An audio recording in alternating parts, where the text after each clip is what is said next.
Welcome to Fewer Things Better. This is the place for all of us who are big on goals and short on time. Together, we'll explore smart, simple ideas on how to retrain your brain and unlock your life. I'm your host, Kristin Graham. Let's get started.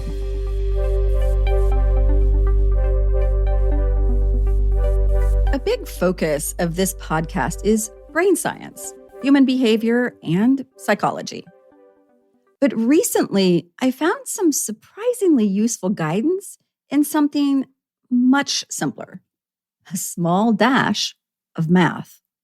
There are 1,440 minutes in each day. 1% of that comes out to 14.4, or 14 minutes to make it easy. I bet most of us spend far more than that, scrolling, streaming, or switching screens without even realizing it. So instead of talking about how to squeeze more into our day, let's explore something quieter. What would it look like to make a subtle shift and swap just 1% of the day in service to ourselves? This episode isn't about productivity hacks or deep research.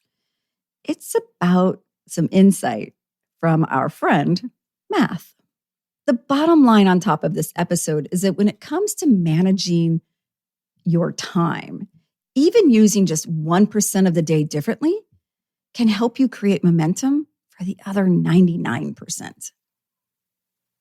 When something feels hard to start, it's not always a motivation problem. Motivation is in the mind, sure, but so are overwhelm and overload. Big goals and big plans and long to-do lists can feel really heavy.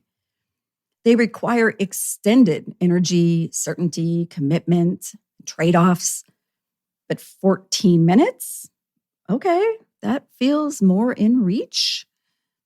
Allowing yourself to invest a little time differently offers a lighter cognitive load. Removing the layers of all of that overthinking helps your brain focus attention faster.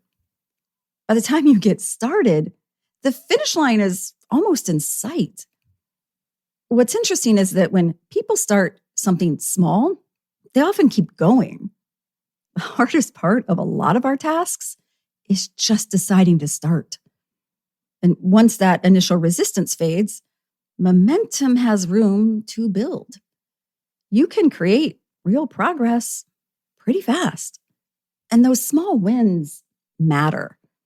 They reinforce our motivation. They build up our confidence. And they remind us that progress doesn't always have to be hard to count. What if it's 14 minutes for you to learn something? 14 minutes to move your body? 14 minutes to be outside? 14 minutes in service of something that builds capacity and energy instead of draining it. And I'm looking at you, phone apps. Sometimes the win isn't even what you end up doing in those minutes. It's proving to yourself that you showed up and you consistently start making space for yourself.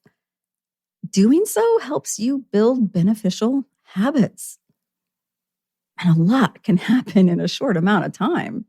In fact, episode 40 looked at the research behind how 18 minutes a day is enough to help you master a skill.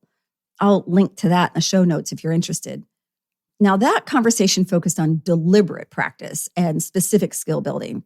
But today's conversation is about pacing and regulation and choosing a time frame that doesn't make your nervous system nervous and allows you to stay focused.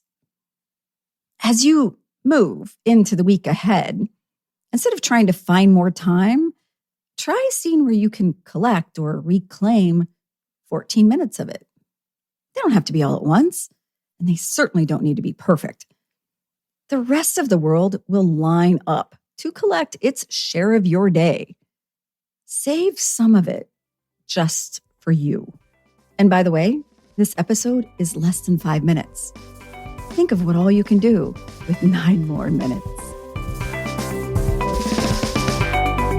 For more Fewer Things Better, find us over on YouTube or join our newsletter at unlockthebrain.com/newsletter. See you next time.